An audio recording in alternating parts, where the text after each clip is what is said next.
Chairman Smith, Ranking Member Cummings, and members of the committee. My name is Linda Kirktrick, and I am Group Head, Franchise Development Customer Integrity at MasterCard Worldwide in Purchase, New York.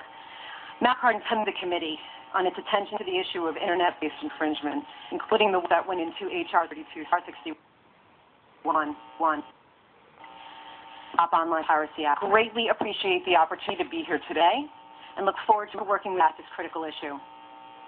MasterCard's rules and requirements prohibit the use of it for any legal purposes, including for the sale of product or services that infringe on intellectual property rights. MasterCard recognizes the importance it plays in combating and has taken efforts that demonstrate to this. These efforts, which are discussed in my written testimony, publishing the MasterCard anti-piracy policy, which sets out specific to MasterCard and others, can work together to try and prevent the sale of infringing products or services. Work with White House's U.S. intellectual property implementation of industry best practices to address implementation and maintenance of business risk assessment mitigation, other ones as our brand program. By way of ground, MasterCard operates a global payment system that connects over 1 cardholders and millions of merchants in the world to complete the card-branded payment and transact.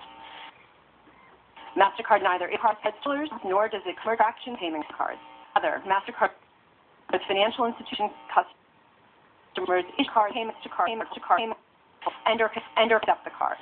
The card is shown as issuers, those customers that contract with merchants for commonly called holders. Account chip is with the issuer that issued the card to the card, and each merchant acceptance relationship is where MasterCard has a long history of working with law enforcement, private stakeholders, and others to address illegal or otherwise brand-damaging activities may involve MasterCard payment, unauthorized use, widely recognized family of payment brands.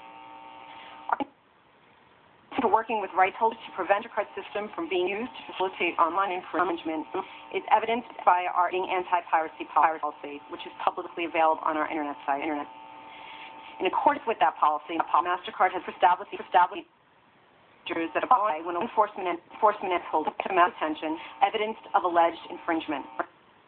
Submission request, a set of requirements for such requests, largely similar to the information required right in H.R. 1.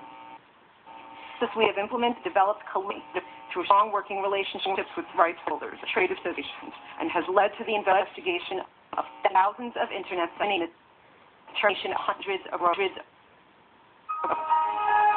Now also worked closely with White Houses of the U.S. Intellectual Property Enforcement in the development best practice to address online infringement. Development of the best document and stakeholders, including numerous representative rights holders, payment networks, and other parties involved in online commerce. This was on rights holders in their tech intellectual through a very system, and in no way diminish the ability of to take independent action to enforce property rights.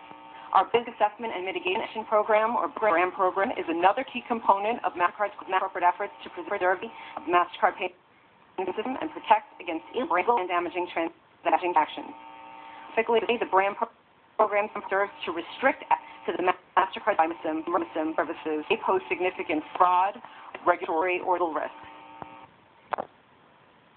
The program was created to enforce card rules prohibiting others from engaging in or any merchant activity that is illegal or that may damage the goodwill of MasterCard or reflect negatively on MasterCard brand.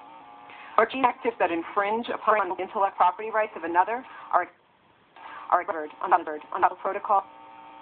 MasterCard is fully committed, continuing to address the important issue. As the team moves forward with legislation, MasterCard believes it is essential that any obligations imposed on payment systems are capable of being implemented,